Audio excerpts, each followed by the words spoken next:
Lateline. And joining us now in our Parliament House studio is Greens MP Adam Bandt. Adam Bandt, welcome to the program. Evening, Ali. You're part of the multi-party Climate Change Committee charged with finalising the details of this carbon tax. After the Climate Commission report yesterday and given the clock is ticking, how close is that committee to reaching some outcomes?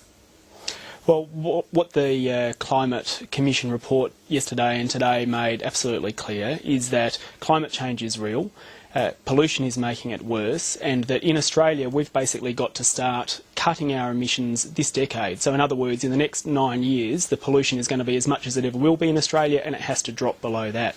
So their message to us on the committee is that whatever package we come up with has to start a very quick decarbonisation of the country's economy by the middle of the century at the latest. And so part of that obviously is about what price is put on pollution, but another part of it is what we do in terms of energy efficiency measures. How much of the revenue is raised goes to building new clean energy sectors, a new solar plant, for example, instead of going to compensation for polluting industries. So all of those things we'll be looking at this weekend and possibly even afterwards as well. So you're not convinced you'll get a resolution this weekend? Look, it's a complicated issue. It's not just about what the starting price should be. We have to look at how we transition to an ETS. We have to look at where money's going to the rural sector to enable them to, farmers for example, to use their soil and change their farming practices, how much of it's going to extend the national electricity grid to allow renewables to come online, all of these, how the compensation will be paid to households. All of those things are complicated, and I think that we're doing the right thing by laying out the framework and now having a series of discussions to reach a final package. And the Prime Minister has said has given July as a timeline for hoping to reach a resolution, and that's what we're working towards as well. Well, as you say, rapid decarbonisation. In your view, what price does that need? Well, we'll raise our proposed prices in the context of the negotiations, but I do note that the government commissioned a report from Deloitte that was released recently that said that a price of $40 or upwards a tonne would be needed to begin the transition away from dirty fuels and towards clean energy. And I haven't heard anyone, although I've heard the Climate Change Minister come out and say that he thought the price would be south of that, I haven't heard anyone undermine the basis of that report, anyone say that that's wrong. And that kind of figure is consistent with what's happening elsewhere around the world. Professor Garneau has said somewhere in the order of $20 to $30. I know other countries have well in over $100. So what's right for Australia? That's something that we're going to discuss over the coming weeks. Well, indeed, that $40 a tonne has also been brought up by Christine Milne. She says that that's the very least that you'd need just to move from coal to gas. So is $40, in your view, the right number? Well, that's what Deloitte say. $40 is the right number. What does Adam Bandt say? Well, I think it has to be looked at as a package. One element of it is the dollar figure. Another element of it is where is the money raised from it going to go? If all the money is I think there's broad agreement about payment for household compensation, but if the rest of the money is going to go straight into the pockets of the big polluters, that's not going to help us transition to the clean energy economy with the speed that we need.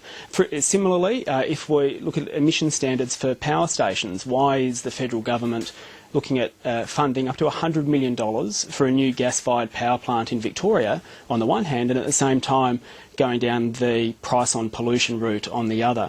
So all of these things, I think, will ultimately need to be looked at together as a package. I take your point about it being a package, but with all that you know, and indeed with the Climate Commission's report yesterday, which talked about decarbonising the economy and moving to clean energy by 2050, in the scheme of things, 2050 is not that far away. To decarbonise the economy by then, would you have to start at the very least at $40 a tonne? Would anything less cut it? Well, as I say, it would depend on the whole package. If you look at what's happening in the UK, for example, you've got a Conservative coalition government there that has just decided that by 2027 they are going to cut their greenhouse gas emissions in half. And they've introduced a floor price on their price on pollution.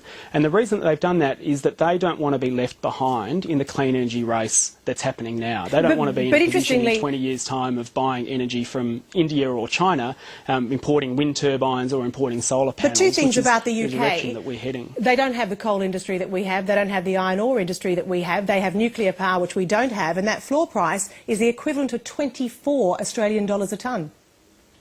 Yeah, well, obviously they've got a different economy, but the point that they're making is they're looking to the future, and they're saying, in the future, what kind of society do we want to have? And that's the question that we should be asking in Australia. I mean, there's no reason why Australia could not be leading the world in the manufacturing of renewable energy technologies. China's second richest man is a billionaire several times over who sells solar panels to the rest of the world, and he did his masters at UNSW and then went overseas because there was no support here in Australia for that kind of industry. Similarly, in the Latrobe Valley at the moment, where the site of significant site of employment and coal-fired power stations, there are people in my electorate at the University of Melbourne who say there's a real potential that by using geothermal energy, the heat under the ground, we could generate a baseload renewable energy source, and they're crying out for money for exploratory drilling. Now, why we're continuing to pump billions of dollars to the dirty energy sector and letting the clean energy sector wither on the vine, it's one foot on the accelerator and the other foot on the brake. But for geothermal, for example, what price on carbon would that require to make geothermal commercially viable? Well, it would require a price on carbon. It would require a significant component from the renewable energy target. It might also involve some direct investment, perhaps from the money raised from putting a price on pollution, to enable that kind of innovative research to be done here in Australia. So when you look at a decarbonised economy by 2050, what does Australia look like? That means an entire phase out of the coal industry, doesn't it? Well, we heard one of the climate commissioners today saying that he thought that coal had a 30-year future, and that I think implicit in that and implicit in what the Climate Commission is saying is that we should be using the wealth and the advantages that we have now to put that money in the bank, perhaps in the form of a sovereign wealth fund, so that we can make that transition to a clean energy economy, so that we can save our tourism sector, for example. Let's look at the Great Barrier Reef, where there's 63,000 people's livelihood dependent on that, more than the number of people employed in the coal mining industry. And the climate commissioners are making the point that up until the 1970s, that reef had never bleached, and now it's bleached 9 times since the 1970s. So what does it look like? Well, it looks like an economy with a healthy tourist sector, a healthy services sector, and a renewable energy sector that's the envy of the world. And I guess the question, though, for people who currently work in the industry and people who work around the mining industry is exactly where are the jobs and how quickly do they come? Because until you have a sufficient investment, there won't be the same number of jobs in renewables as there are currently. Well, one of the things that we're trying to do with this package of putting a price on pollution and perhaps looking at some other complementary measures as well is trying to send the signals to the rest of the world and to investors that there is a future in Australia if you want to invest in renewable energy technology. At the moment, that's probably not there, and there are a lot of people with a lot of money who are holding back, waiting for the right decisions to be made. And one of the most powerful contributions, I thought, today at the Climate Commission's forum was from the Union Secretary from the South Coast Trades and Labour Council, who stood up and said, we know that we need to change. We just want a plan so that we know that we're looked after, so that there will be re-education and reskilling, and that we can transition in the same way that there were packages when we reduced tariffs, when there was impacts of deregulation. We want the same for this, and we're just waiting for you all to get on with it. Well, while the total package is important, the incentives are important, and also the compensation is important, it's really the price signal that everyone is looking for. So wherever the price actually starts, how quickly would you want to see it escalate? If you need a minimum of $40 to just get coal to gas, would you want to see $40 before the carbon tax becomes a trading scheme?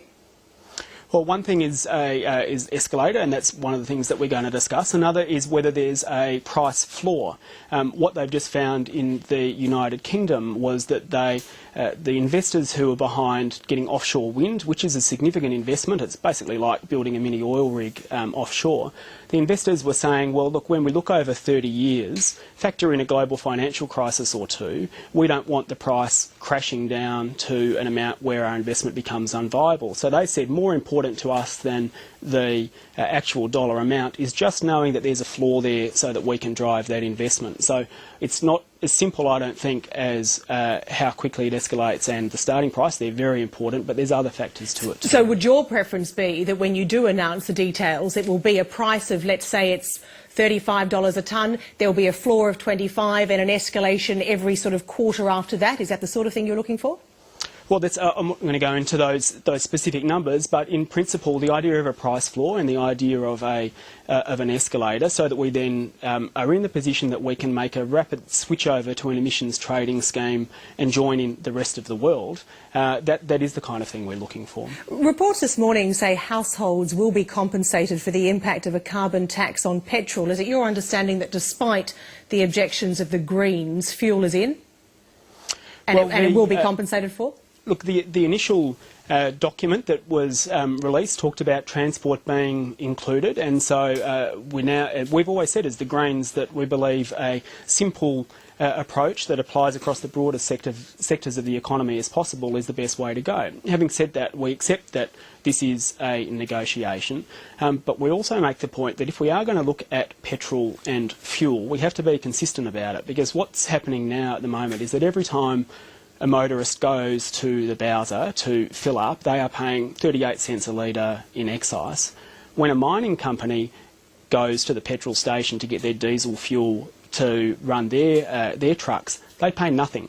So in other words, the Australian public is subsidising mining companies via a diesel fuel rebate to the tune of between $1 and $2 billion a year. So what do you want to see happen? If we are going to be looking at fuel subsidies, we have to be consistent and we have to look across the board, and we have to look at these subsidies that all up come to somewhere around about $10–11 billion a year that are our country's de facto industry policy of propping up a polluting industry. And it's so there's a lot of money there and a lot of ill-directed subsidies that we need to go through with a green razor. So fuel is not a deal breaker? Well, we accept that this is a negotiation, but we've also said that if you're going to design a scheme, it doesn't seem to make a lot of sense to do the hokey-pokey with fuel and put it in and then immediately take it out. But having said that, we accept that this is a negotiation and that others who will come to the table will have different views. So what is it? Do you want to remove subsidies to the mining industry and give the money instead to households? Well, look, there's between $1 and $2 billion a year there just on that diesel fuel tax rebate alone. That is. Do you want that removed? To help our transition? Well, we've consistently said that it should be removed, and we've said that if we're going to be looking at issues of fuel, there's no reason not to look at that as well. But that would be completely unacceptable to the independents, wouldn't it? We've always said that the money, the diesel fuel tax rebate should be remain for farmers. We've been unequivocally clear on that. So for the mining industry, is it on the table? I don't know. You'd have to ask them. But for you, in terms of the Climate Committee and the negotiations, is removing it on the table? Well, look, we think it should be. We think that there's every reason to look at a range of complementary measures and look at all the subsidies, and that's an argument that we as the Greens have been making for some time. And I mean, if you cast mind back to the federal election, this was setting up this committee.